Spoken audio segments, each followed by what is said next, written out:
Tuesday is here. We have week one officially in the books now that Clemson got taken to the woodshed by Duke. Something we've got to talk about. We have got a loaded day of topics, ladies and gentlemen. We need to talk recruiting. We need to talk week one. We need to preview some week two games. And we only have an hour to do it. As always, if you enjoy yourself while you're here, hop in the chat, talk some football with everybody. Love having you here. Thank you so much for your time. If you enjoy the content, hit the like down below. And if you enjoy vintage college football apparel, go on over to homefield.com. Use code ATTS15 for 15% off your order. They truly do have the best collection of college football fan wear, and I highly recommend you going and checking them out. But with all that being said, let's start talking about this. We have Mars in the chat. Steven, thank you for being here. Bates, how are you guys? And you know what? Y'all are all in here. We have got to talk about some recruiting today. Let's go ahead and turn our attention to some recruiting before we really turn our attention to week one, how that ended, and previewing week two. Because college football recruiting truly never stops. It's one of the big reasons why whenever a coach may coach at the NFL level, I'm never surprised whenever they don't come back down to the college level, especially these younger guys, because college football recruiting is a job in and of itself. And if you're an offensive coordinator, a defensive coordinator, now all of a sudden you have multiple layers added into your job. So let's talk about some college football recruiting, because yesterday the Oregon Ducks got a huge win on the trail, getting four-star linebacker Braden Platt, very talented kid, someone that the Oklahoma Sooners was after, but he canceled a visit to Oklahoma not long ago, and that was pretty much the writing on the wall, that while Oklahoma was going to continue chipping away at him, very gifted prospect, it looked like he was looking in a different direction. And the Oregon Ducks are a team that under Dan Lanning have recruited at a really high level. I mean, we can look back at some of the additions they got last year in the recruiting class, and it was really impressive for Dan Lanning, year one, not only as Oregon's head coach, but a head coach in general to get some of those wins, and he continues those wins on the trail. If we look at the 24/7 Sports Composite, Braden Platt comes in as the number 191 player in the nation, the number 15 linebacker, and the number 3 player in the state of Washington. However, important to note that if you look at the 24/7 Sports rankings in and of themselves, he stands as the number 72 player in the nation, the number 8 linebacker, and the number 1 player in the state of Washington. So he is a name to keep up with. I do think we need to talk about how Oklahoma was battling Oregon here for a kid that was in much closer proximity to the Oregon Ducks than he was to the Oklahoma Sooners. And Oklahoma continues to impress on the recruiting trail. And we have got to talk about another prospect here in a bit that they have really, really impressed with. But Braden Platt, huge win for the Oregon Ducks. What does this mean for Oregon's recruiting class as a whole? Because when we talk about Oregon, you know they're going to recruit at a very, very high level. Well, right now, the Oregon Ducks sit as the number 11 recruiting class in the nation with 22 additions in their class. And I think that's exactly where you'd like to be. I think in a perfect world, you're always a top 10 recruiting class. Let's get that understood. Let's get that out the way.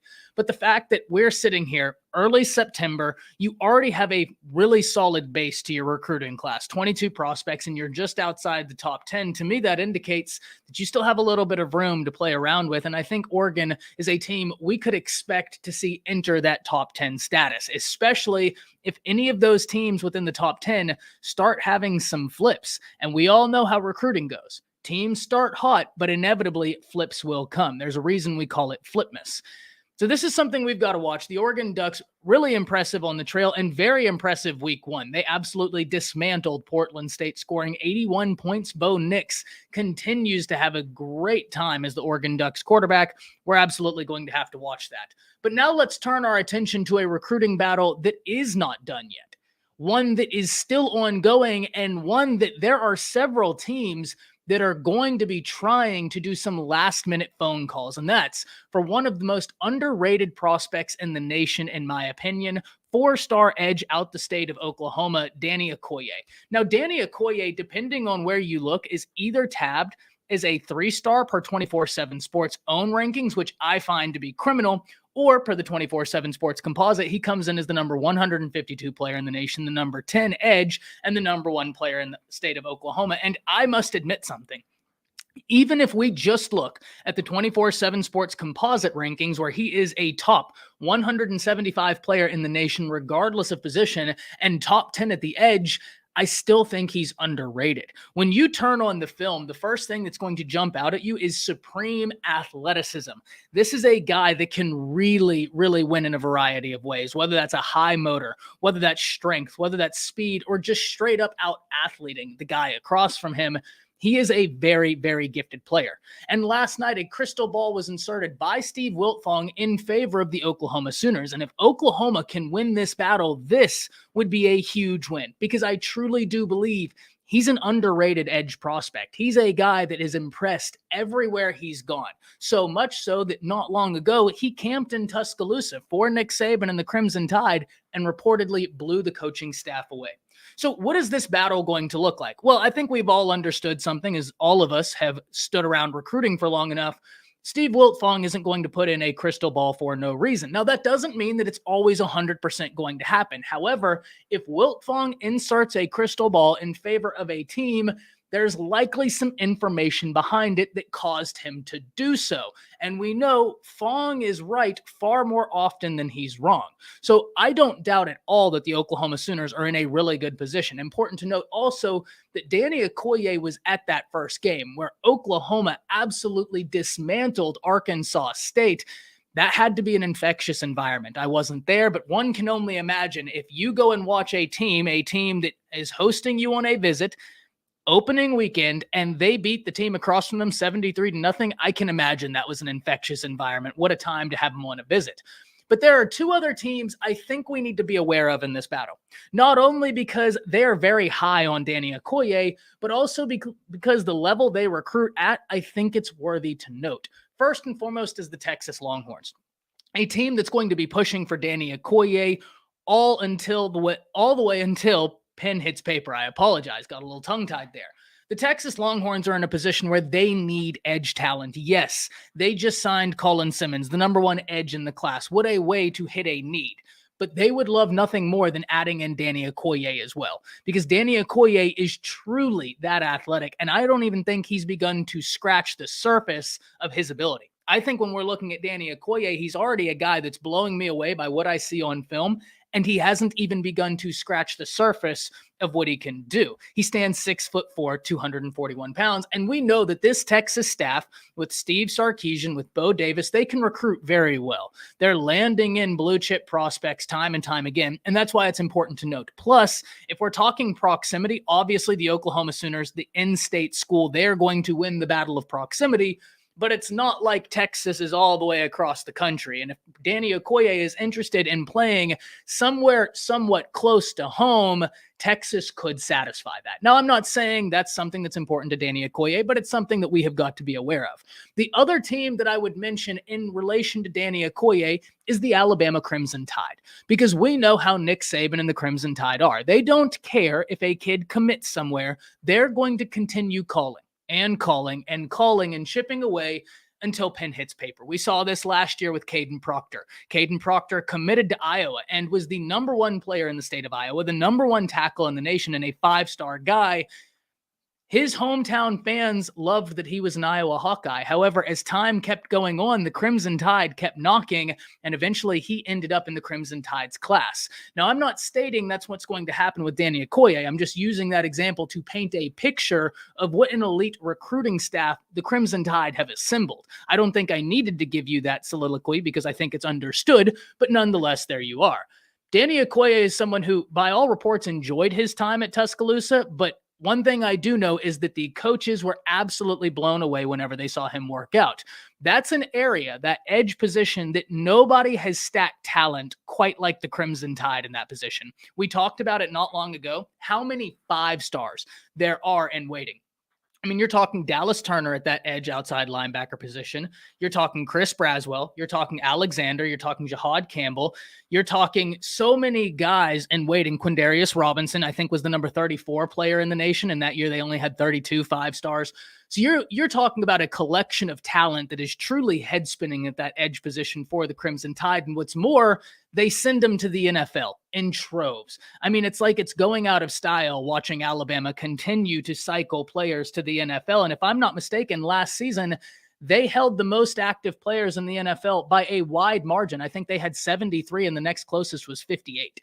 So it was a wide margin in the level of development that Alabama has put forward and the players that are still playing in the NFL on active rosters. It was impressive to note. And that's something that Alabama will absolutely be looking to utilize in this pitch. However, this is something we need to understand, something that Oklahoma can leverage that, quite frankly, Alabama can't. Right now, Oklahoma can leverage to a Danny Okoye, hey, you can stay home and be a part of a class that will be a changing of the guard class for the Oklahoma Sooners. You can be a part of a class that helps get Oklahoma back on the national stage that we believe we need to be at. And that's a pitch that you just can't replicate, because as much as Alabama can pitch several different things, they already are at that level. The Oklahoma Sooners are climbing their way back there, and I think they're going to make it, especially with the coaching staff they've assembled. I haven't hid that fact. I like the moves that the Oklahoma Sooners have made, but that pitch is real because we've seen it win this class alone.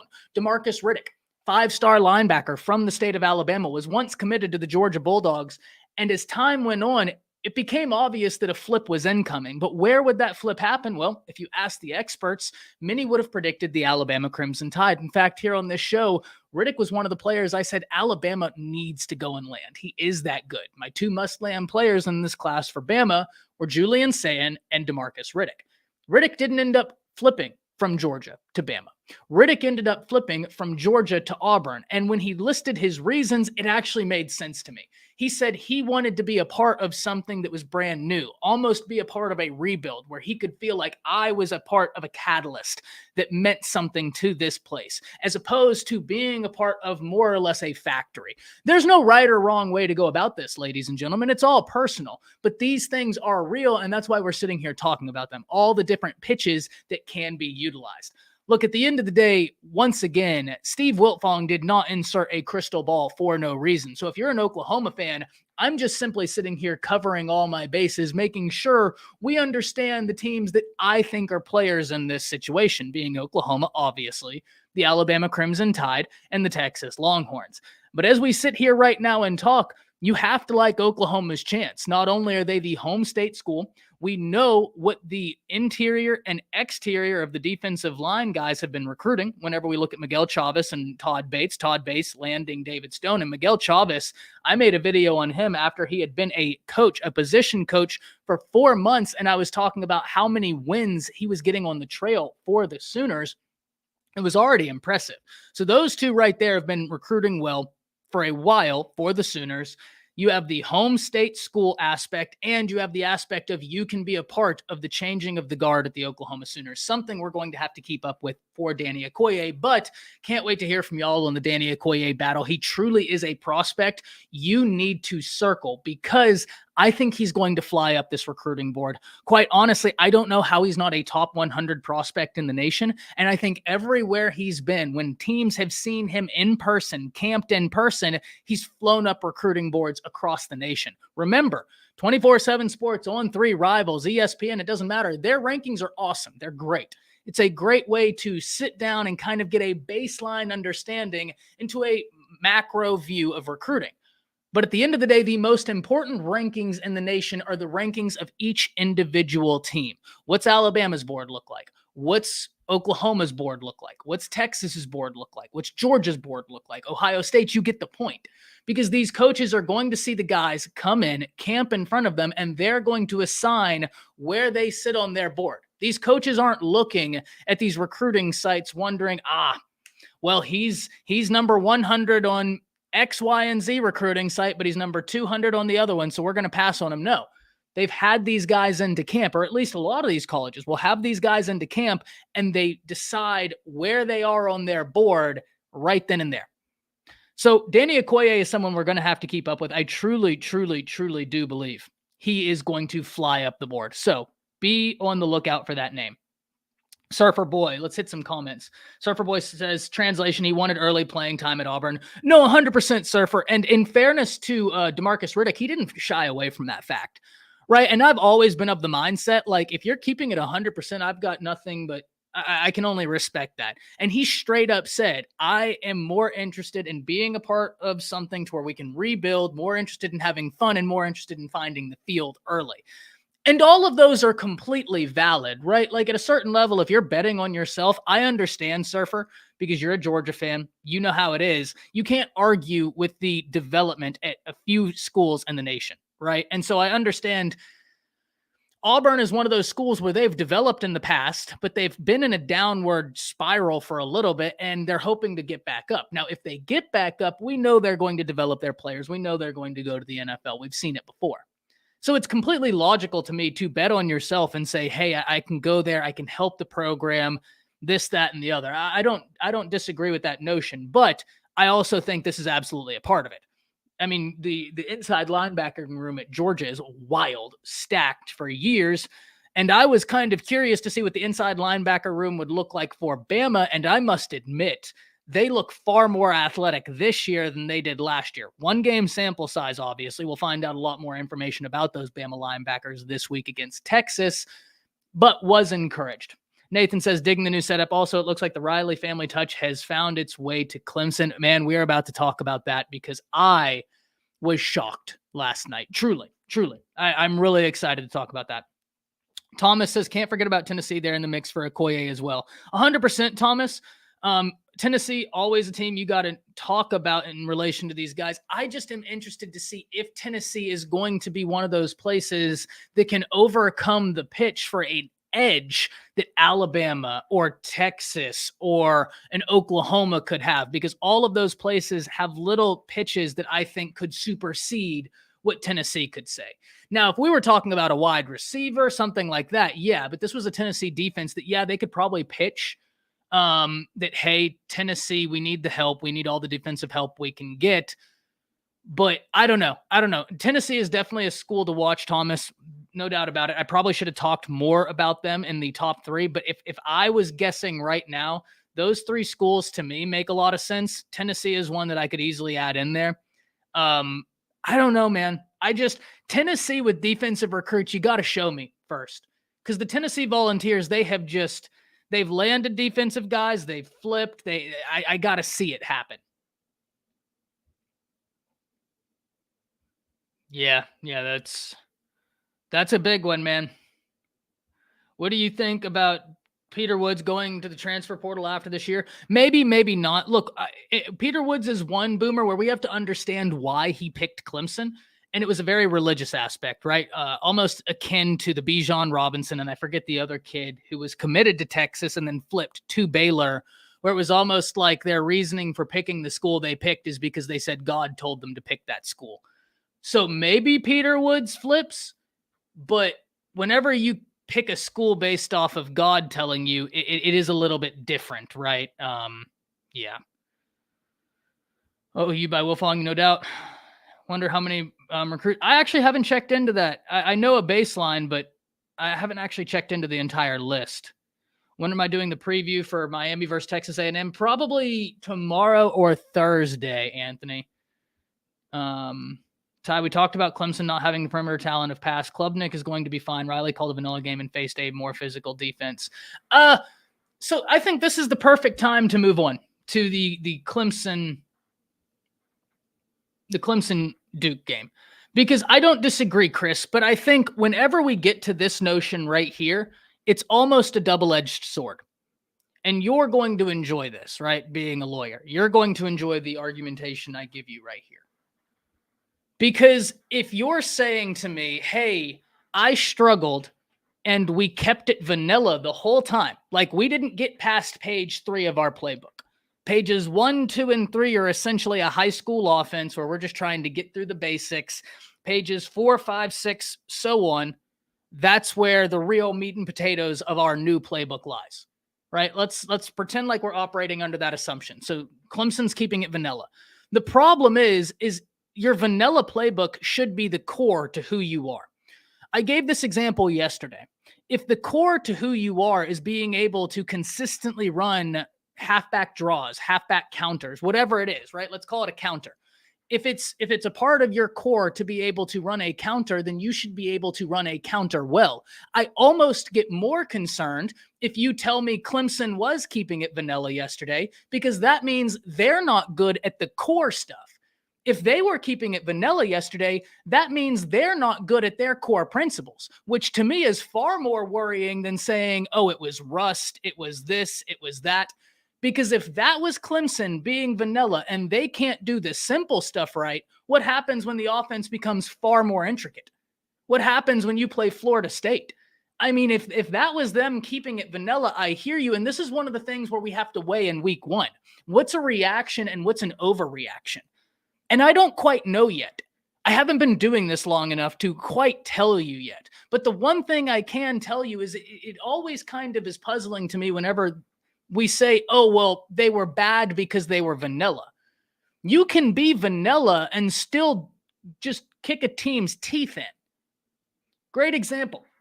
Now, Duke is a much better team than Arkansas State, Chris. I think everybody here understands that, right? So we can adjust the Oklahoma kept it simple, kept it vanilla against Arkansas State. They kicked their teeth in. Bama kept it vanilla against Middle Tennessee State. They kicked their teeth in. Right? Like there were teams that we can point to other teams that kept it vanilla, but they were still able to run their core principles well. If you were keeping it vanilla and you couldn't do your core principles well, I'm almost more worried about your outlook for the rest of the season. Because that tells me, oh, well, when you open up your playbook, it is going to be a disaster through and through. You couldn't march down the field without shooting yourself. They pulled the greatest impersonation of Plaxico Burress yesterday I've ever seen in my life. When have you ever seen someone shoot themselves in the foot quite like that outside of Plaxico? Please, anybody, riddle me. I mean, it was impressive. I was sitting there on Twitter yesterday watching this game, tweeting that it's actually impressive what Clemson is doing. It got to a certain point where I had to ask myself, are they trying to mess up? Because there's no way that every single time you drive the ball down here, you are fumbling the bag like this. Blocked field goal, missed field goal, fumble, fumble, fumble, interception. It was impressive. I don't know that I've ever seen anything quite like it. It was so bad, it was impressive. So what does this mean for Clemson? Right? I mean, yeah, look, there are semantics to that argument, but you get the point. You get the point. The screens, all plays that we saw run against Houston's and have turnovers and physical defense hurt them. They can hurt anybody, but they have to be able to run the plays correctly. And I don't even know that this is a Riley problem. We'll find out as the season goes on. Right now, I'm looking at Clemson and saying, this is a Clemson problem. You weren't good at the basics. You weren't good at the things you should have been good at in January. You weren't good at play one, page one of your playbook. If you're not executing that, you're going to have a hard time. You're going to have a real hard time. And I don't want to pile on, but if you're a FSU fan, if you're an FSU fan right now, and you're looking at that Clemson team, who scares you? Seriously. If you're FSU's defensive coordinator, you look at that Clemson team, who are you circling? Because I can guarantee you this right here. If you're Clemson's defensive coordinator, I can give you names as to who you're circling when you play FSU. Keon Coleman, Johnny Wilson, Benson, Jordan Travis. That's just on offense, and that's just off the rip. Clemson, I'm not ready to say that the wheels are falling off. It's week one. But I do find it deeply concerning whenever you're not doing the basic things well. That's not good. And I also find it deeply concerning whenever you are finding ways to give the other team the ball game. And that's exactly what we saw yesterday. It was Clemson finding ways to give the other team the ball game. And if you're the Clemson Tigers, you're not going to be able to operate like that and win. You're just not. They had a real hard time against a mobile quarterback. Jordan Travis is a very mobile quarterback. Plus, they have the outside wide receivers. Plus, they have the running back talent. Plus, I like their tight ends. Plus, they have a great defensive front. Look, I understand it's game one. and I certainly don't want this to be an overreaction, but you didn't do the basic things well. If you're not doing the basic things well after fall camp, what happens when we get into week 5 and the bullets are really flying now? What happens then? And I can't wait to see it. As always, I would love to be proved wrong. I would be far happier if by week 5, I'm sitting here running a clip of this stream right here being like, this is where I was wrong. This is why I was wrong. This is what I have learned. That would probably make me happier than what I am sitting here saying. But they need work. A lot of work. The type of work where you sit there and say, this probably should have been ironed out May, end of spring camp, beginning of fall camp, and here we are.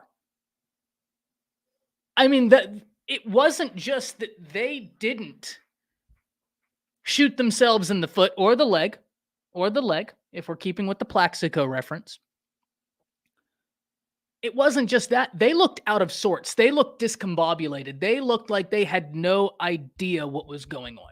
And I hope they figure it out. Because I've said this before. I got to watch Cade Klubnik live in high school. I thought he was awesome. But right now, do you want to know why I'm not even willing to say that I think Cade Klubnik is the problem? Because we were all operating under the assumption that maybe it was DJU. Maybe he just wasn't the guy. Well, he goes out to Oregon State and is throwing the ball all around the yard. Looks like a brand new quarterback. And so if I've just seen that from DJU, I can't possibly feel like in good consciousness I can say it's Cade Klubnik. I just thought it was the other quarterback, and he's out there balling. This is the last thing I'll say about this. This is the last thing I'll say. I have both been right and wrong about Clemson. And what I mean when I say that is, initially I think I was right. But I talked myself out of my point when they hired Garrett Riley. And the reason was simple. It wasn't so much of what Garrett Riley was bringing to the table, though I thought that would be notable as well, especially with Clemson. It was more about this, what that move signified for Clemson, a team with Dabo who's notorious for promoting from within. When he looked out and got Garrett Riley, in my mind, that was the signal to college football. Hey, I know I'm the guy that likes to promote from within. It's not working. I got to do something different. And maybe in this offseason, Dabo will be the guy to say, you know what? We need to hit the transfer portal because we need help. Maybe he will embrace that. And if he does, I will be happy for Dabo and Clemson. But you can't fight change. That's the one inevitable in life is change.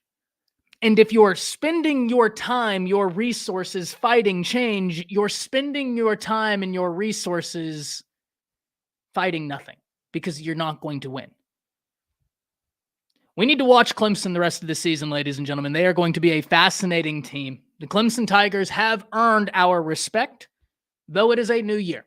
So I am willing to give them the benefit of the doubt just because if I look at a sample size, I think Dabo has earned the benefit of the doubt. But for how much longer remains to be seen. And understand, I'm not saying earn the benefit of the doubt and saying he's on the hot seat. That's not my contention here. My thing is we need to see if this is a team that can even hope to compete with Florida State. Because I saw a totally different level of preparedness from Florida State, who, by the way, was not playing a good first half. Objectively speaking, played a bad first half. Wasn't able to move the ball well. Gave up so many bad penalties that basically marched LSU down the field. But what that Florida State defense did do is become a brick wall in the red zone. They came out after halftime and looked good. So we have to see the Clemson Tigers the rest of the season, but it is something we have got to watch. Let's hit some comments, and then we're going to go on to the next topics. Clemson looks like a team on a downward spiral. Yeah, look, they need to show something. They need to show something. Morning, Julian. He says, there was a post on Twitter that stated Clemson hasn't recovered since they back-to-back losses to South Carolina and Tennessee. Your thoughts? That's an interesting one. That's an interesting one.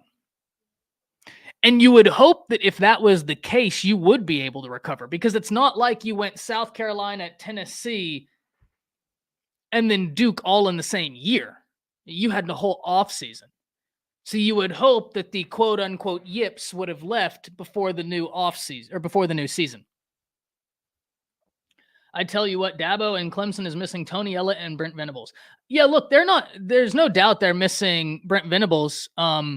But the one thing I'll say, there's one constant to the Clemson success, and Brent Venables was a part of it. They won nothing without a generational quarterback. I mean, even when Brent Venables was there, when they had Kelly Bryant, they got blitzed. When they played good teams, they got absolutely blitzed. Clemson misses generational quarterback play. You mix that generational quarterback play with one of the smartest defensive coordinators in the nation, and there's your success. I didn't mean that to sound like it wasn't Brent Venables. I was saying Brent Venables and generational quarterback play. I realized after I said it that did not come out in the way I had intended. But no doubt, they miss Brent, and they miss. I mean, guys, they went from Deshaun Watson to Trevor Lawrence. Two of the best quarterbacks we've seen. They miss generational quarterback play. They miss Brent Venables. Yeah, you're 100% right there, Thomas. There's a few things they miss. This Florida State team reminds you of their 2013 team. Big physical receivers, a good QB, and a terrific defensive line. 100%. And I think their receivers are more than just big and physical, Van. I know what you're saying. They're big, physical. Keon Coleman is fast. That dude, right? I don't know how every team in the nation didn't jump at the opportunity to get him.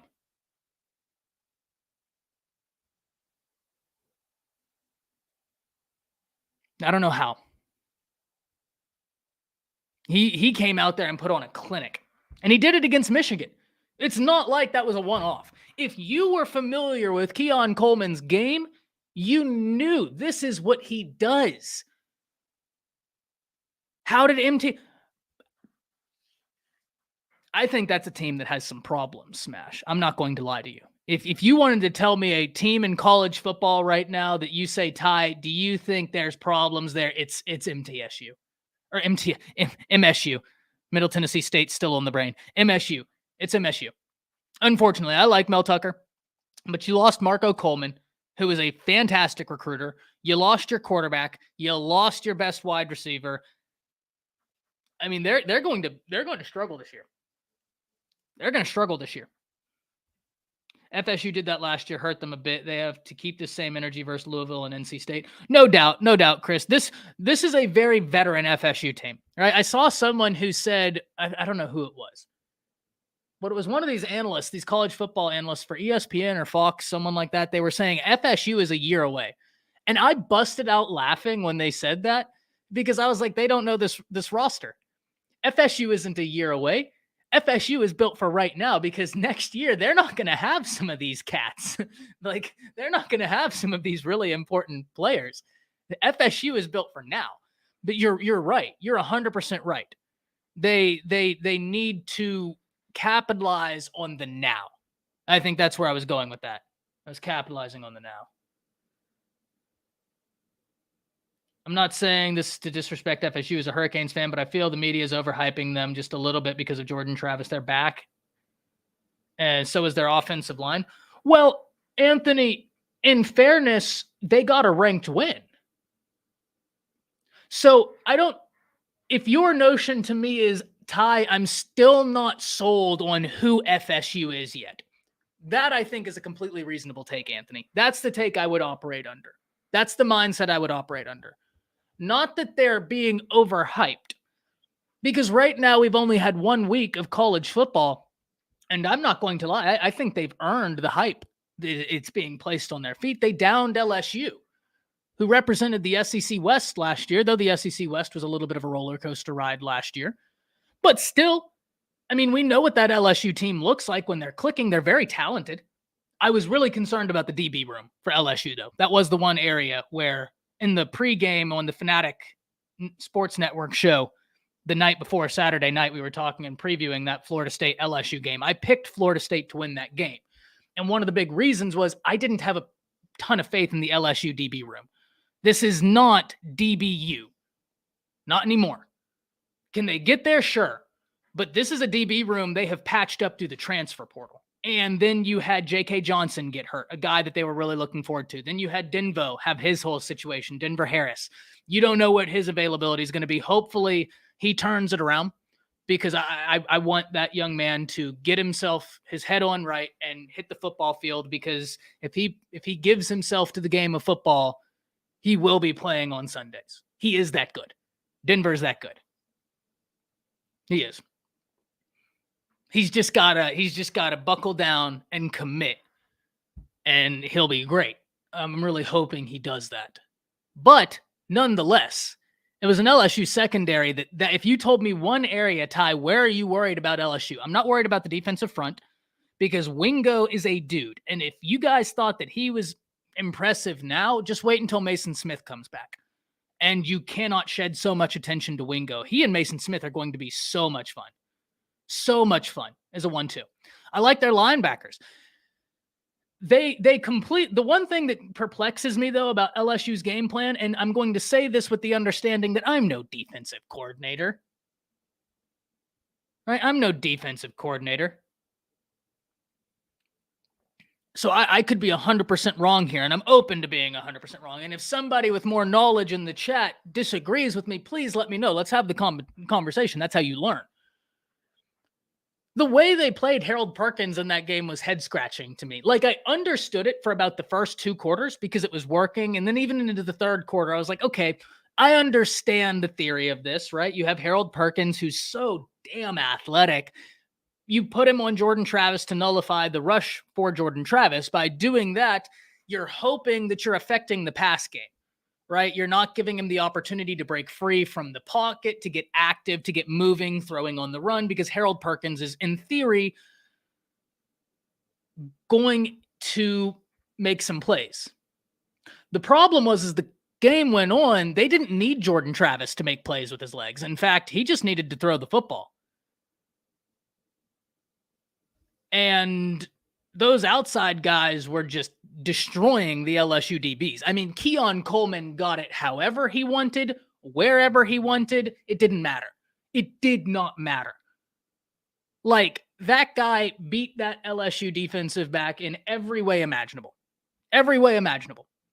So when you get to the fourth quarter, what does it matter if Harold Perkins is spying Jordan Travis, if Jordan Travis is perfectly happy sitting in the pocket and saying, you can't cover him, and you really can't cover him. I got Johnny Wilson over here. You can't cover him. The only time Johnny Wilson has been stopped this game is when he's had a few inopportune drops. And really, those drops just came at the worst time. And every time he dropped the ball, you could tell Johnny Wilson was trying to make the play before he got the ball in his hands. That happens. You want it to be cleaned up, though. There's no question about that. But very talented. Jordan Travis is looking at the situation saying, I don't need to run. You can't stop him. You can't stop him. And I got a tight end I got a lot of faith in, plus a running back that I can kick out the backfield and get the ball to. So yeah, Harold Perkins, stand right there all game. Please, please, just stand there. And all game, that's what happened. And it came to a certain point where into the fourth quarter, I'm like, I get it. I understand that Harold Perkins, you want him to keep contain on Jordan Travis. Jordan Travis is dotting you up. So at this point, you might as well do something to make him uncomfortable, because what you're doing right now isn't working. But, and as much as of a gripe as I have with it, I must admit, I do understand the theory behind it. I understand putting him there to try and nullify the athleticism of Jordan Travis. I don't disagree with that to a point, but you have got to be willing to adapt. I'll put it like this. What if their game plan was to run the I formation the entire game? LSU's game plan. Because this is the same type logic. What if your game plan is to run the I formation the entire game? Coming into the third quarter, we get halfway through the third quarter, and you're averaging 0.2 yards per rush. You're getting nowhere. It's just smashing at the line of scrimmage. You wouldn't keep lining up an I formation and trying it. It's not working. So why in the world are we going to do the other thing? I understand that there's an extreme example and then a less extreme example, but the basic philosophy of them are the exact same. You are doing something that maybe makes sense in theory for a bit, but after a while, when it's not working, move on. Do something else. You've got one of the best football players in the nation. Go let him attack. Just turn him loose. And we didn't see it. Now, I'm not prepared to say LSU is done. I think they're a very talented team. They definitely need to figure something out with that DB room, which maybe they do need to let Harold Perkins go. Get more pressure on the quarterback to help your defensive backs. We'll see. I'm not throwing LSU out of the equation yet, though. LSU's strategy was sound. Jordan Travis just played. And I think this is part of it, Thomas. But I think that I go back to, I completely agree with spying Travis at first. But when you get into the third quarter, when you really get into the fourth quarter, and he's not having to leave the pocket, he's just dotting you up, and they're winning that. At a certain point, it's like you either pick the dagger in your back or you pick the dagger that you can see coming, right? Like, I know what's coming towards me. I got to do something because either way, I'm losing this game. FSU looks completely different from the team I saw. My Sooners last year looked good against LSU, but we'll see how they go. Yeah, look, they looked really good. They looked really good. Very, very good. But we need to see more of a sample size. Don't get me wrong. I can only operate and I can only talk about what I saw from week one because week one is now in the books. We're not looking back at last year unless we truly, truly, truly have to. And if we do, we will. But right now, we're operating under week one. And I think someone said something earlier, and I just happened to see it. Here it is. And I love this comment. Panama says, I can't buy into game ones. Everyone looks beatable. And I think this is very sound, Panama. You need to put stock into week one, but how much stock? You need to react to week one, but where's the line between reaction and overreaction? It's impossible to say. That's where week three comes along and we get these lines and they're not blurred anymore. We have a greater understanding as to what was a reaction and what was an overreaction. And I hope that some of my reactions have been overreactions. I don't think I've completely overreacted on any team yet. If I have, please let me know. We can talk about it. I don't think I have. I don't think I've said there's one team out there whose season is done. I think I've said there's some teams out there that you really need to go back to the drawing board. And I very much well agree with that sentiment. They didn't deserve to be in the top five. Look, if you're operating under that assumption, Anthony, then that's perfectly logical, right? Like if you're telling me, oh, well, I think FSU looked good. I still have questions because I didn't think LSU was as good as they were rated. That's logical. I can disagree with that, but I can at least look at your reasons for having that position and say, okay, even if I don't agree, it makes sense why someone would take that position. That's the position to take, Anthony. I think you're right on the money there. If you're still not sold on FSU and you're telling me it's because you thought LSU was overrated going into the season, I think that's an easier position to stomach, right? Because there is something behind it to where at least you're like, oh, well, here's a reason as to why I would believe that. And look, we'll see. We'll see. I for one, think FSU is going to be a very fun team this year. I talked about Keon Coleman probably for 3 straight weeks leading up into the season. And I just think that he is going to be great. I just do. Thomas, we're going to hit this comment, and then we're going to move on to the game preview of Colorado, Nebraska. Thomas says Caden Durham might be the single most important recruit for LSU. And Thomas, you know the crazy thing? 3 weeks ago, I would have actually pushed back on this. And I would have been wrong. I would have been dead wrong. And you would have been dead right. Dead right. Colin Simmons would be huge. No doubt. Dominic McKinley, huge. No doubt. They have no rushing attack right now. And we saw that rear its ugly head when they got to the red zone. I'm going to give a quick soliloquy on this because I don't want to take up too much of y'all's time on this. One of the reasons why when they got to the red zone, LSU did, they struggled so much. You got to give flowers to the FSU defense. That's first and foremost. FSU played a great game. But a big reason, if you can't run the football, If you really struggle running the football, and LSU, they can run the football, however, it comes from Jaden Daniels. It's not your traditional, hey, we've got this running back, and this running back that you really need to be worried about. They're trying to prove that this year. You got to be worried about Jaden Daniels' legs. But when you get down in the red zone, if you can't run the football, it's much more difficult to throw the football in the red zone. Space is condensed. If a defense is playing in zone, right? Think about this like this. A defense is playing zone. You're in the red zone. It's 2nd and goal, and you're 7 yards out from the end zone. If a defense is playing zone, the zones that the defenders are responsible for are much smaller than if you're on the opposing 20-yard line. They have 80 yards to drive, and now the field is 80 yards long. So your zones are much larger. If you only have 7 yards to account for, and then there's the end zone, each defender's responsible area is much smaller. So their jobs become easier in theory in coverage. So it gets much harder to throw the football. You have more bodies in a more condensed area. LSU, it became so obvious how little faith they had in their rushing attack because they got down to the red zone, they could not score because they did not have a rushing attack. And it's wild because LSU is a team that I think, in fairness, and guys, be honest here. There's 79 of you in here. I hope to see 79 yeses or nos. 82 now, so I hope to see 82 yeses or nos. If I would have polled everybody watching this right now and said LSU is going to have trouble running the football, yes or no? Just the brand, LSU. I think there would be resounding no's all in the chat. You don't think of LSU as a team that struggles establishing the run. That's their bread and butter.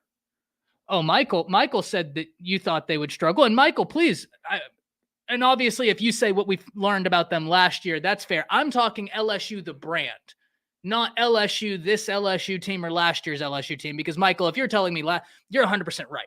No doubt about that. But when I think of LSU, I think of defensive backs that are hard-nosed, tough in coverage, and a team that's going to establish their identity running the football, which was part of the reason why I got so upset at Ed Ogeron whenever he walked into UCLA, made fun of a fan for saying, oh, you're in that sissy blue color shirt, and then UCLA kicked their teeth in.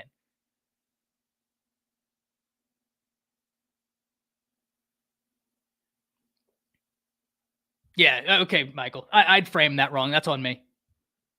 I think, yeah, that's me, man. I think of the same, right? I think of so many running backs before, and even if they weren't Leonard Fournette, I'm not saying that they've produced all-world running backs, but that has always been a core principle of the LSU identity, physicality. We are going to make you feel what we want to do.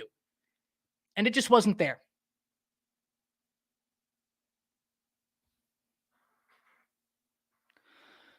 This is interesting, Surfer. So I can't wait for you to hear this, man, because I'm going to let it be known right now. I am going to pick Colorado to win this game, but I don't think you're off base here.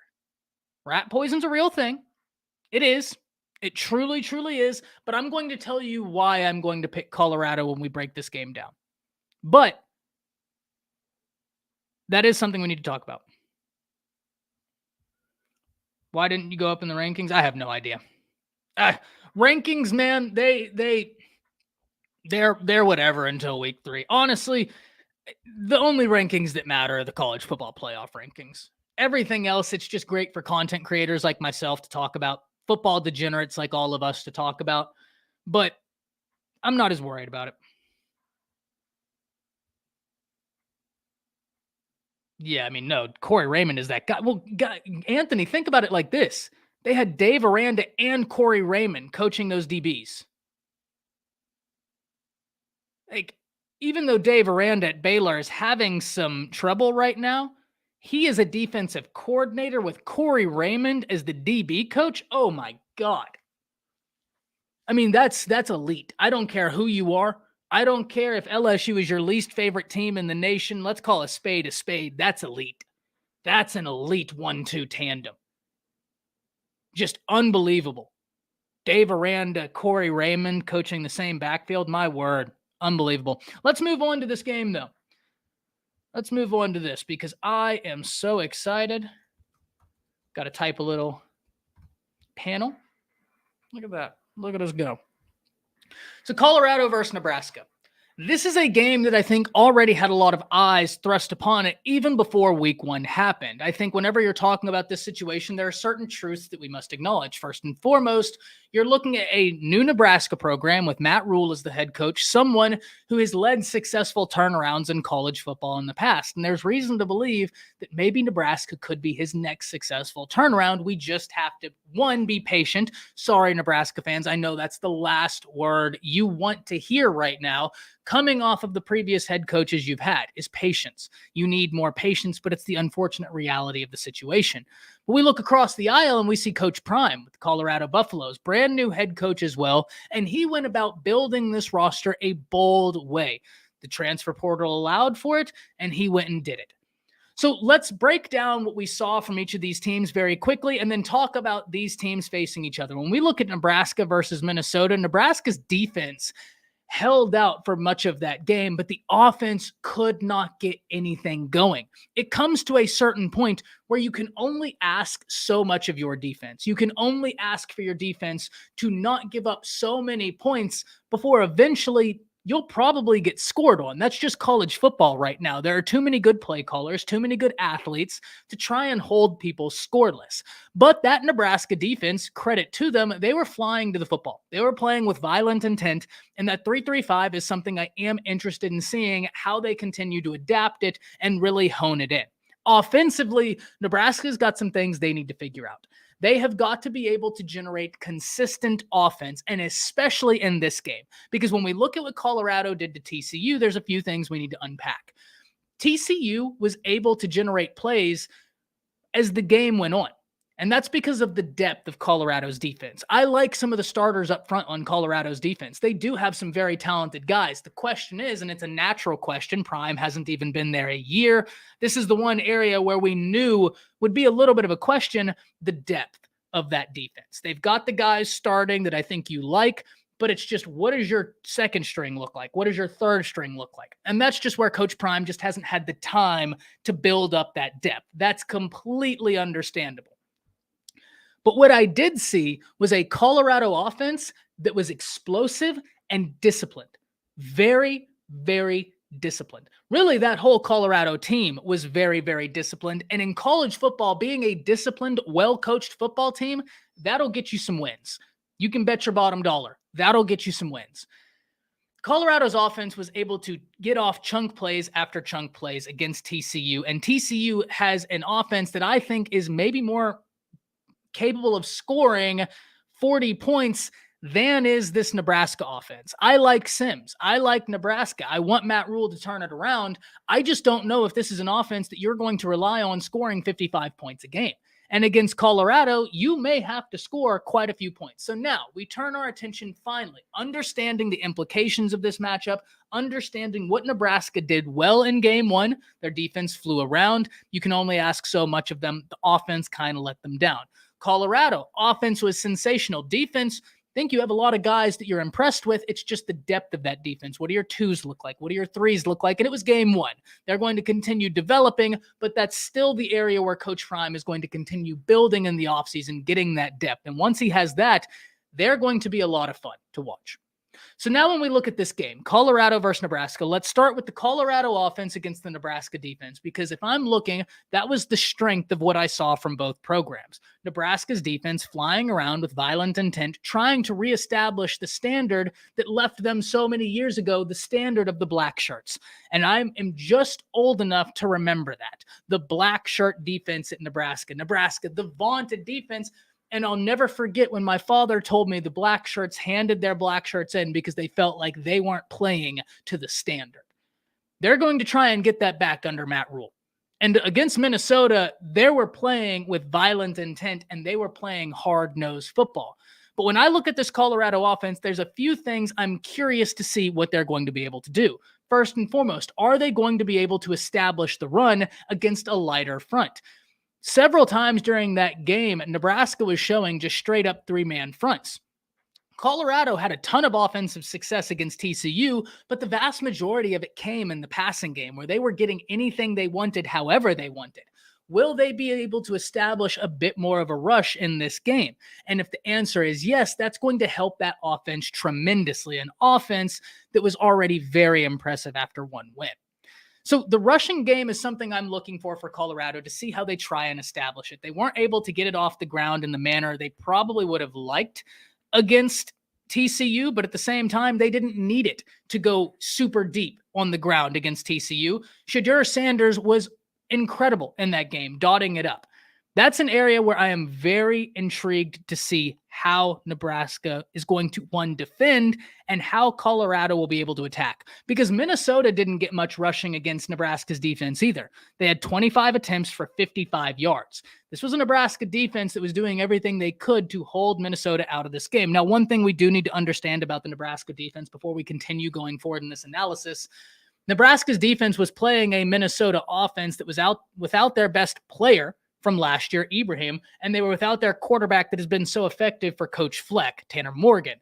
So that's something we have to acknowledge. I still like Daniel Jackson, the wide receiver. I think he runs textbook routes. He had a slant route against Nebraska that was unbelievable, the way he set up the defender.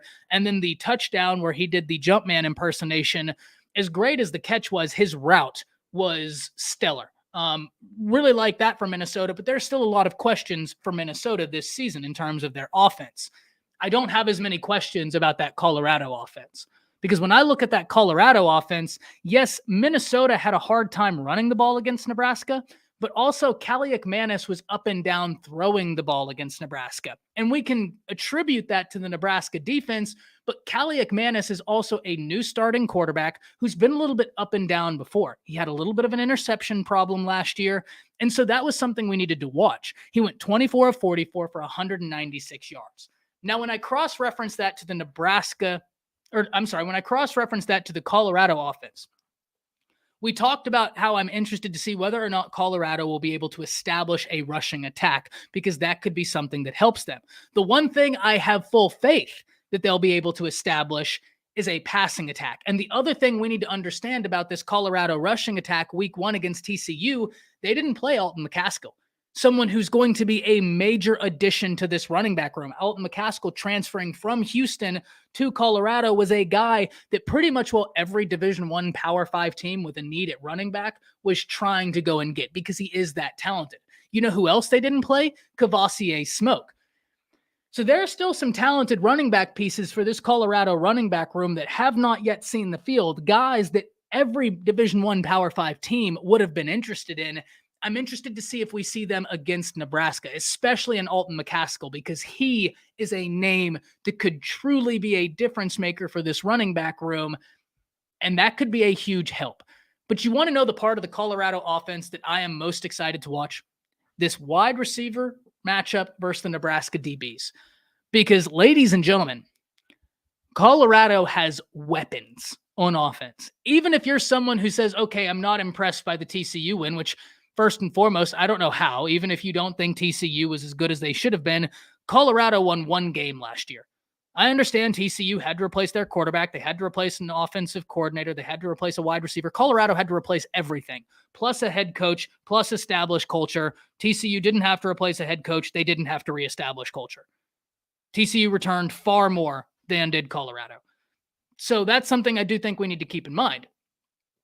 But when we look at this Colorado wide receiver room, Dylan Edwards, the running back, 5 receptions, 135 yards, 3 touchdowns, long as 75. That's not flukish. He is going to be a problem. He is genuinely going to be moved around like a chess piece to find and exploit matchups. That's an area where they're going to try and get him active. They're going to try and loosen up that Nebraska defense with a Dylan Edwards. It's not the fist that you see that you have to be worried about. It's what's coming behind it, right? If you listen to Mike Tyson, he always says the hardest hits, the hits that's going to knock someone out, is when you hit someone with a 1-2, but it sounds like one punch hit. And the reason why I give you that as example is because if Dylan Edwards is going out on an orbit motion, that's the fist you see. Be wary of it, but where's the fist you don't see? There's the 1, where's the 2 coming right after it? Well, in the case of Colorado utilizing Dylan Edwards as a chess piece, maybe they float him out to the outside, to move the safety over, and Jimmy Horn, Xavier Weaver, Travis Hunter are going on a deep post right to the open area of where that safety is. All set up by Dylan Edwards just being a distraction. Sometimes it's not the fist that you see you need to worry about. It's the two coming behind the one that's going to put you on your butt.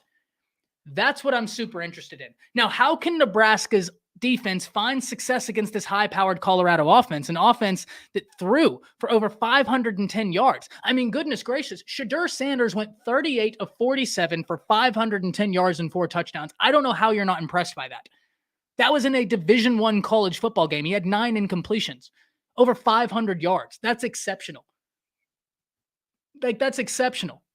And it wasn't just the accuracy that was impressive, though it was impressive. It wasn't the athleticism that was impressive, though it was impressive. It was his understanding of what needed to happen in order for Colorado to be successful. His football IQ was apparent in that game. Very apparent. The one area Nebraska can try and get after him, though, is Colorado gave up 4 sacks. This TCU defense was able to generate pressure on Shedeur Sanders. Now, the thing you have to be careful of is Shedeur is a very, very, very bright quarterback. We saw that against TCU.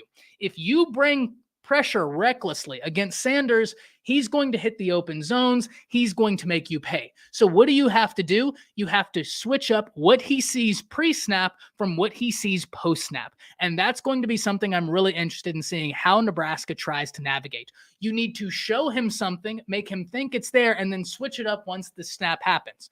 Keep him on his toes. Keep him guessing. If you can make him think for an extra 2 seconds, that's 2 seconds where hopefully you can get to him. And that's going to be key, trying to get him off his rhythm. Because if Sanders gets in his rhythm and those wide receivers start playing well, this could get ugly. Because Nebraska is built for power. But what happens if Colorado goes up 14-0 against a Nebraska team that's going to have to rely on a power run to get in the game? By the way, ladies and gentlemen, this game is being played in Boulder. You just watched TCU have Colorado run circles around them in Fort Worth, Texas, in 100 degrees. Now imagine when this is played in altitude and only one team is used to the altitude. Only one team was used to that extreme heat down here. And Colorado ran circles around them. Now Nebraska, a power run team, has got to go up to that altitude and try and keep up with a team that's going to be going fast. This Colorado team is going to try and exhaust this Nebraska defense. Make no mistake about it. So if you're Nebraska's defense, try and get pressure on Shedeur. But be smart about how you pressure him. You cannot go at him with reckless abandon because he is going to pick you apart.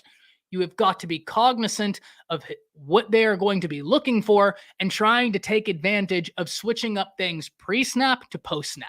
That's going to be a big thing for the Nebraska defense. So let's switch this. Let's talk about the Nebraska offense against the Colorado defense. Because in fairness, if I'm looking at one way where I think you can actually attack the Colorado defense, run it right down their throat for 4 quarters. I don't think you like the matchups you're going to be able to generate on the outside, right? I'm still curious. I still have some questions about the Nebraska wide receiver room. That's still an area where I want to see more out of. But you have a mobile quarterback in Sims. You have some running backs that you really like. The power rushing attack may just be the key to victory for Nebraska, because the last thing you want to do if you're Nebraska is get played into playing the Buffalo's game, which is trying to spread it out, throw the ball around the football, and turn into an air raid offense to try and keep up with a fast, explosive offense. That's the last thing you want to do if you're Nebraska. You have got to play Nebraska football. You cannot play Colorado Buffalo football at that altitude with those athletes. They've got too many of them. Seriously, guys. Dylan Edwards, he could make an impact probably anywhere. Travis Hunter was hyper impressive. Jimmy Horn Jr., Xavier Weaver, they were 2 guys who weren't question marks. They were known. I mean, some of these guys on this Colorado offense, it's not like, oh, well, they're doing this because it's Colorado. No, these guys were known playmakers. Known. And they went out there and did that. So if you're Nebraska, you have got to stick to what you do.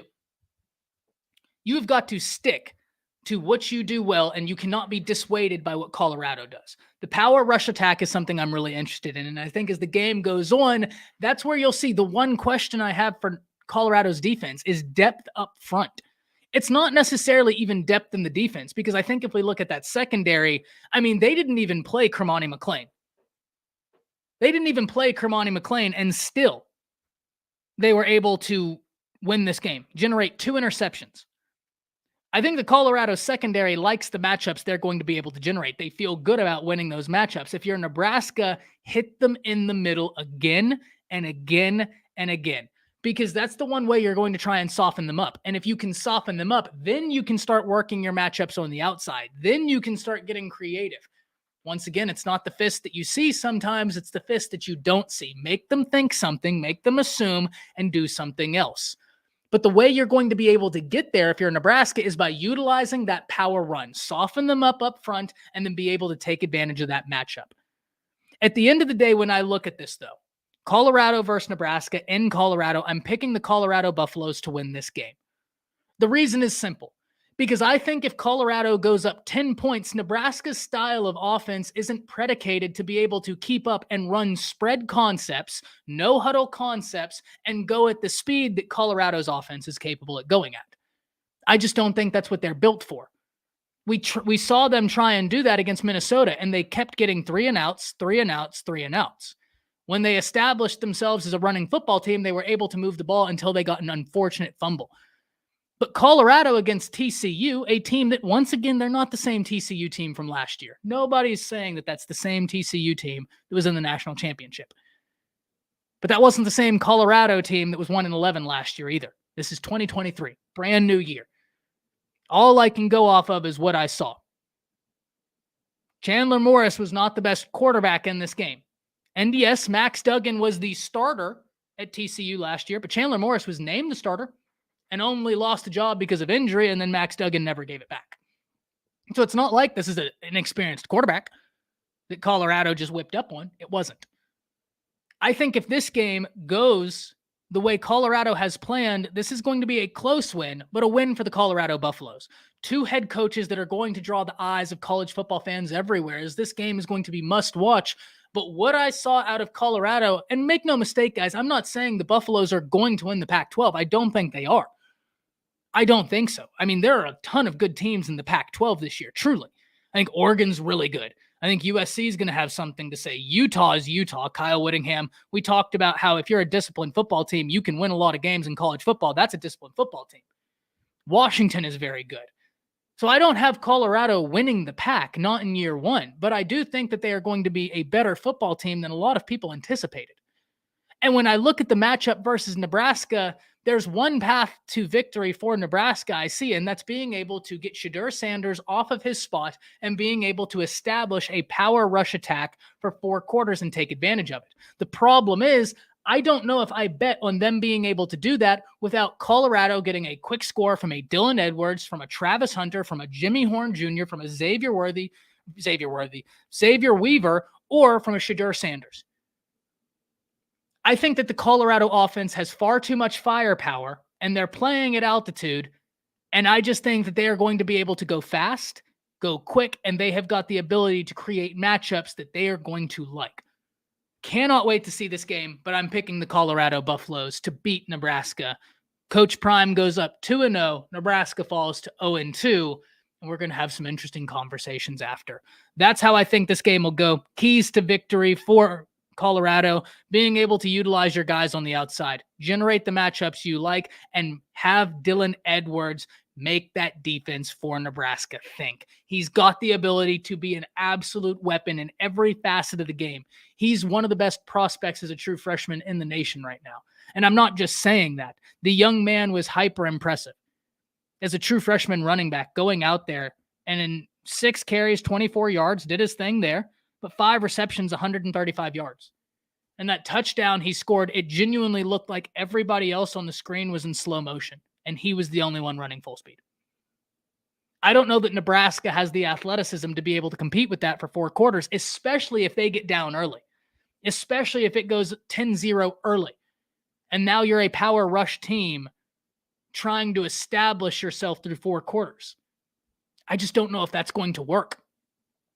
I think that Nebraska can have success as a power rush team, but I don't know through 4 quarters. So, keys to victory for Colorado: establish that pass game, keep Shedeur Sanders standing upright, allow his mind, his athleticism, and his arm to carve that Nebraska defense, and I think you like your chances. Keys for Nebraska to win this game: establish the power run quickly, and as a defense, get Shedeur Sanders off of his spot. If he's comfortable, he's far too good, but you cannot blitz him with reckless abandon. You have got to be creative with how you attack him. Show him something and then switch it. You want him thinking, this is what I saw pre-snap, this is what I'm seeing now. You cannot just run at him with reckless abandon because he will attack that free spot. He did it against TCU time and time again. He would attack the blitz time and time again. So I have Colorado winning this game. I think it's anywhere between a 3 to 7 point victory for Colorado, just because I think Nebraska, that defense did play a hard-nosed brand of football. But at the end of the day, I just think that the Colorado Buffaloes are going to be too much offensively to contain. And the Nebraska offense, I still have quite a few questions on. Are you able to generate explosiveness? Who are you really?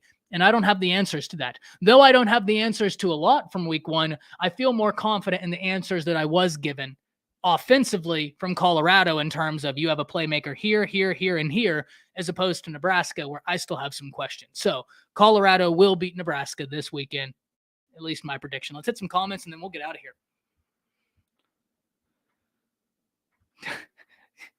Sorry, guys. I was on a little bit of a roll and I didn't even look at the chat for that whole time. Chris says, Ty, longtime supporter. That's foul.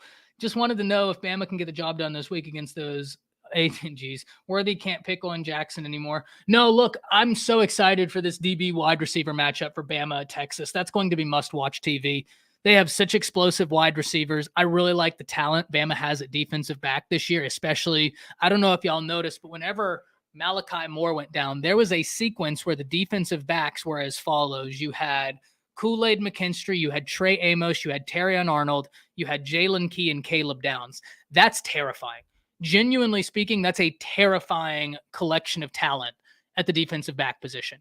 And especially because Terrion Arnold has the ability to play every position in the secondary. He can play cornerback 1, cornerback 2. He can play dime. He can play star. He can play free safety. He can play strong. I mean, he's freaky. And you saw MTSU test him, Chris, that first throw, first play of the game. They went deep. Terrion Arnold was in one-on-one, no safety help over top, which I am happy MTSU did. They actually showed Bama some looks. They were completely outmatched, but they opened up their playbook. I mean, they ran spread concepts. They threw multiple different blitzes at Jalen Milroe. They were trying everything they could. They opened the kitchen sink against Bama, which I really appreciated because you know what Sark is going to do. He's brilliant. So, yeah, no, look, of course Bama has a chance, but that's not to say that Texas doesn't either. It's going to be an amazing game. Going to be an amazing game. Let's go up because I missed a lot. A lot of points, TCU points came from Colorado shooting themselves in the foot with turnovers and special teams blunders. Yeah, no doubt, crime. I don't disagree with that. Don't punt to Johnny Rogers. TCU shot themselves in the foot all day against CU in the red zone and still only lost by 3 points after CU had a record day. Sure, but they lost. And, I mean, did they shoot themselves in the foot, Surfer? Because that Travis Hunter interception, that wasn't anything TCU did wrong. That was a great play. Nebraska will want to run the ball down CU's throats, and it's their strong suit and CU's weakness after game one. If TCU stays on the ground, we would be having a different conversation. Maybe. But we don't know. The difference is, and Surfer, here's where I'm completely disagreeing with you. You're equating a TCU offense that was able to get explosive plays generated in the passing game to a Nebraska offense that was able to generate 0. Nil, nada, zilch, nothing. Those aren't equitable circumstances to be starting from. In fact, if we're looking at equitable circumstances, if I was to take, those just aren't even platforms. You're telling me one offense has the ability to go vertical to hit you with their quarterback and the other offense only has one ability. It's much easier to prepare for one thing than 5. So I don't disagree with what you're saying, but the implementation of it, I just don't necessarily know that I agree with. Does Colorado, yeah, they're at altitude. Get 2 off his spot, and they need to bump and run those smaller wide. Yeah, that I agree with, 100%. Don't forget the wide receiver. Oh, the wide receiver room is incredible. They sent pressure, Surfer. They sent pressure. He just identified it. Because I went back and rewatched that game. They sent pressure. And yes, Nebraska definitely runs the 3-3-5. That's their new defensive formation. And that's part of the reason why I'm a little worried for Nebraska. Because they ran the 3-3-5 defense and, I'm worried about that. Sure, but they didn't get it done. Right? Like, they didn't get it done. They had the more experienced quarterback. You had the more experienced staff. You had the more experienced everything, and you didn't get it done. He's a mismatch for everybody, Odd Future. I don't think Nebraska wins this game. I do agree with you there. If they played physical, it's going to be a game. But I just think that right now, I agree with what you're saying, and I hear with what you're saying when you're saying, well, TCU did this and it would have been different. You're equating a TCU offense that was able to generate things in the passing game, which opened up the running game. And you're right. If they would have stuck to the running game, they could have found success because they utilized the passing game to open up the. You're talking about a Nebraska offense that showed no ability to throw the football. None. In any capacity that genuinely worries you. Now, the rushing attack is different. That Jeff Sims is a rusher. He's going to be dangerous. But I just don't think that they're going to rely on a power rush attack. And if they go down, it's going to be real tough. But I do agree with you there, Surfer. And I don't disagree that they shot themselves in the foot, right? Like, understand this, Surfer. I agree with you there. And I understand what you're saying. I just think that when we look at this holistically, it more or less gets us to the same place, right? Like, if we look at this holistically, I think it more or less gets us to the same place. But listen, this isn't to say that I don't have questions about Colorado. I completely agree with you. I like the starters on the defense, like the secondary.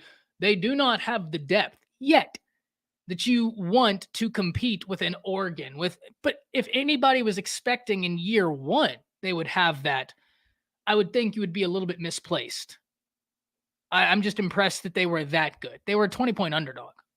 So it's going to be a lot of fun, but I just think Colorado is going to win this game. I didn't see Nebraska do anything in that week one game offensively where I'm like, man, you really got to worry about that. Even from a play calling perspective. Like, even from a play calling perspective, there was very little creativity, very little that you have to worry about. And you're talking about two coordinators for Colorado that are very seasoned. Charles Kelly at defensive coordinator and then Sean Lewis at offensive coordinator. Those are seasoned dudes. Those are very seasoned dudes. And I just don't know what Nebraska has. If they get down in this game, how do you come back? I think that's the thing I worry about for Nebraska. But I don't disagree, Surfer. I see where you're coming from. I 100% see where you're coming from, and I think your logic is well placed, but I just don't think that Nebraska has the depth to their offense that TCU did in the passing game, which allowed TCU to have some success in the running game. Well, I don't disagree there. I don't think that their defense is very good, Surfer. I agree with you there. Their defense isn't very good. But I think two things can be true. I think TCU's defense cannot be very good, and it still be hyper impressive no matter who you play to throw for what he threw for.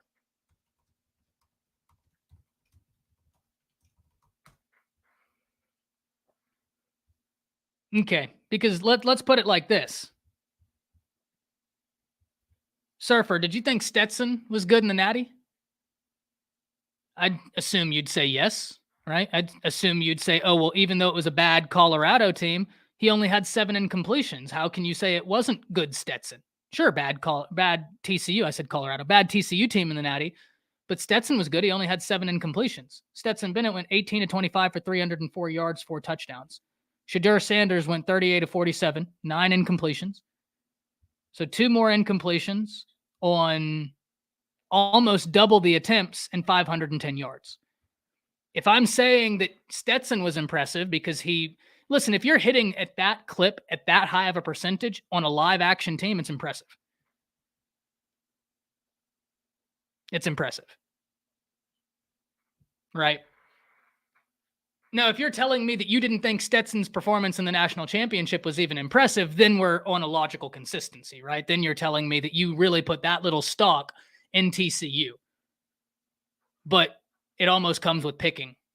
Because if Stetson's performance was impressive and he had 7 incompletions on 25 attempts, surely Shedur's is impressive when he had twice the attempts and only 2 more incompletions. No, and Surfer, I'm not using that example to try and say Stetson wasn't great. And Stetson was fantastic in that national championship, but that's why I'm using him as an example. Because it's the same concept. Stetson Bennett played a TCU defense that I don't think is that great. But the fact that he only had 7 incompletions, he was that efficient, he made that many good decisions, and he put his team in a position to win, that was impressive. Fair enough, but I also think but listen, I hear you, but to discount TCU's defense, and I don't know, I think the manner I took it is like saying you said TCU's defense was so bad that you can't draw any conclusions. That seems to be saying that you didn't think anything was elite. Right? Like if I say that TCU was so bad that you can't say anything good about Georgia, then I cannot hold that ideology in the same realm of reality, hold the same ideology that, oh, well, he was elite. Well, I just said that the defense was so poor that I can't draw any conclusions. So it's got to be one or the other. Right. And I gave you the example of Stetson Bennett because it's the same logic. Stetson was very impressive. No matter how the defense is, comes a point where you got to give someone their flowers. Doesn't matter how bad the defense was. It was just impressive. Stetson was impressive all last year, and Shedeur was impressive. And that's why I say, even though it was a bad TCU defense, and I contend that, it's a quarterback that was able to get what he needed.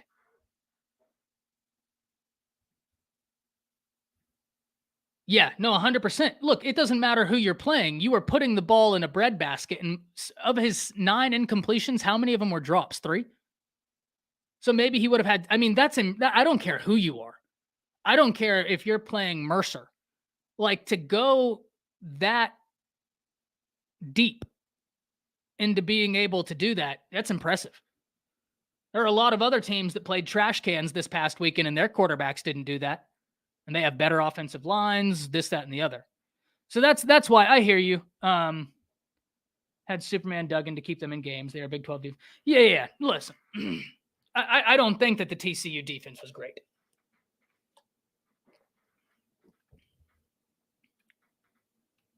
Bryce says TCU's defense. I'll probably end it after this one, boys. He says TCU's defense and offense left from last year, but a handful of people, and they did just load up in the portal. Hard to take much away from that game. I can agree, Bryce, but do you want to know why the continuity argument doesn't hold weight to me for TCU? Does TCU return their culture from last year? Do they return their head coach? And do they return the guy who at the beginning of the season was thought to be the starting quarterback? They thought he was a good quarterback. They return far more continuity than Colorado, which has to establish a brand new culture, which has to establish a patchwork team. Some of these guys haven't been together, but for 4 or 5 months in that second transfer portal when it opened up. So the continuity argument isn't one that I would use from a debater's standpoint to prop up TCU, because they had far less continuity than did Colorado. So if that's TCU's excuse, then it almost equalizes, right? Like if I'm saying, oh, well, you lost a bunch of people, so did they. You had most of your team, you added guys from the portal, but you still had your head coach. You still had a culture. You didn't have to do a wholesale, I'm going to bulldoze the program that was here and try and rebuild in a few months. Colorado did. And so if that's the case, if that's the difference in the juxtaposition, then I think it is an interesting thought process, right? TCU got JoJo Earl. TCU got some guys out the portal. Yeah. Now, I'm not saying they took 25, 30 guys, but I mean, if I look at the transfer portal additions for TCU, they got 13 transfers. Yeah, they absolutely did load up in the transfer portal. They got 13 additions. Tico Brown, Colton Deary, Chance Nolan, Dylan Wright, Jalen Robinson, Rick Darborough, Willis Patrick, John Paul Richardson, Trey Sanders, former 5-star, Tommy Brockermeyer, former 5-star, Jack Beach, JoJo Earl, former quasi 5-star, Avery Helm. They loaded up.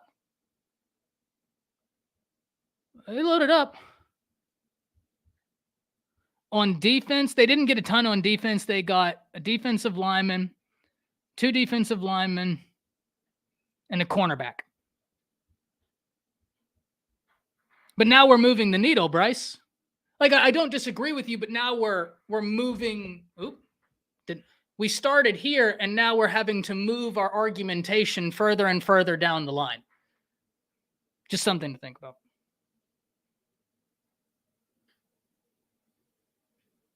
Does the CU? Sure. I mean, it reminds me of a high-powered offense, but I don't know how that is mutually exclusive to them beating Nebraska. I don't know. Anything new with recruiting? We hit that to start off.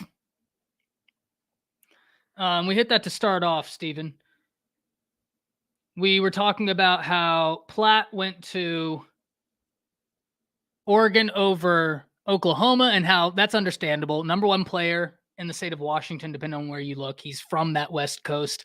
Proximity is a real thing. Danny Okoye has the crystal ball in favor for the Oklahoma Sooners. I think that, Texas, Bama, Tennessee, teams to watch there.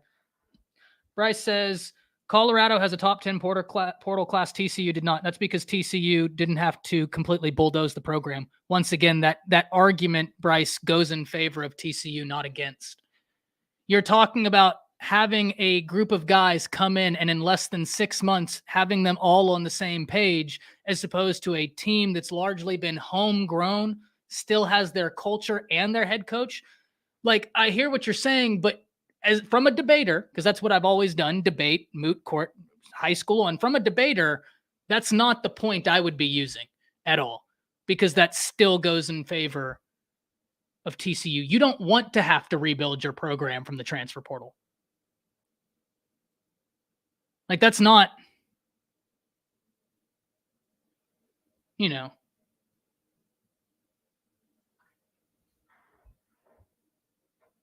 that's not exactly a great indicator of where you are. I don't think there's a team out there that says, like, I want to be able to rebuild to the transfer portal because I feel great about where I am. That's the opposite, Bryce. So once again, I hear what you're saying, but I think all of your points are actually proving what I'm trying to say. They didn't have to go to the transfer portal because they had far more continuity. And when they did go to the transfer portal, they landed some dudes. But they didn't have to do that. You don't want to have to go to the transfer portal. I'll put it like this. Brent Venables would be much happier if he didn't have to go to the transfer portal.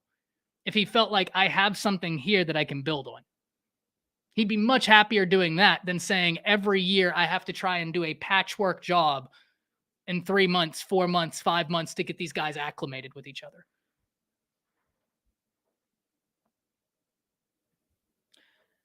Now, this is where I agree with you 100%, Surfer. As always, Surfer, love that you're in here. Love the Georgia perspective, and you always are on point with your takes. Even if we disagree, all of your takes are sound logically. So I love it.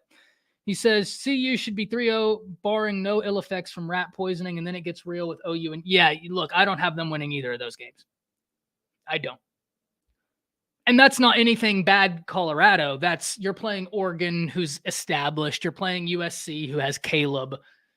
That's going to be tough. Steven says, portal should be a Band-Aid, not to build. I've always thought so. I've always thought that the best way to use the transfer portal was to Band-Aid what you always had.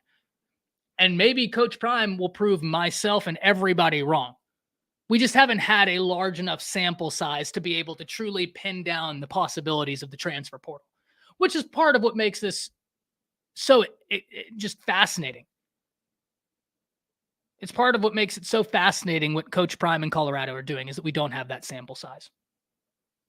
But all right, guys, we're going to get out of here. We will be live this evening, 5:30 Central Standard Time, doing our evening live stream with the boys. We'll do the recap. Tomorrow, once again, through the haze, be here. Thursday afternoon, 6 o'clock, we are getting the time for the the Texas Alabama stream.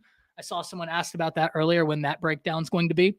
What we're going to do is we're going to have multiple guys on. Steven, Fanatics Perspective, I've reached out to him. Texas Homer, going to reach out to some guys on the Bama Standard. Jance is going to be on. We're going to break down that game, probably do an hour, 2-hour live stream talking about everything Texas Bama related and all the different possibilities, because that game is going to be awesome. Guys, thank y'all so much. Thank y'all for participating in the chat. Always great with y'all in here as we get to talk football and debate football. Look, that's the best thing about being sport fans, is we get to debate what we love. Surfer Boy, as always, man, you and Kirby's Visor are my two favorite Georgia fans. I love y'all. Y'all always make it so much fun. Hard to debate you when you talk much faster than I can type. Yeah. But Bryce, in fairness, yeah, that's what I love to do. My poor wife. But love to debate, guys. Love to debate, and y'all all make great points. Carson says, I think Colorado can beat USC. I'll never say never. I watched someone bet $300,000 on Amanda Nunez beating Juliana Pena for a possible payout of $30,000, which first off points to degenerative gambling addiction. If you're willing to bet $300,000 for a $30,000 payout, you're addicted. You are a degenerate. And then I watched Juliana Pena proceed to kick Amanda Nunez's ass for every minute of that fight. So I'll never say never. I will never say never.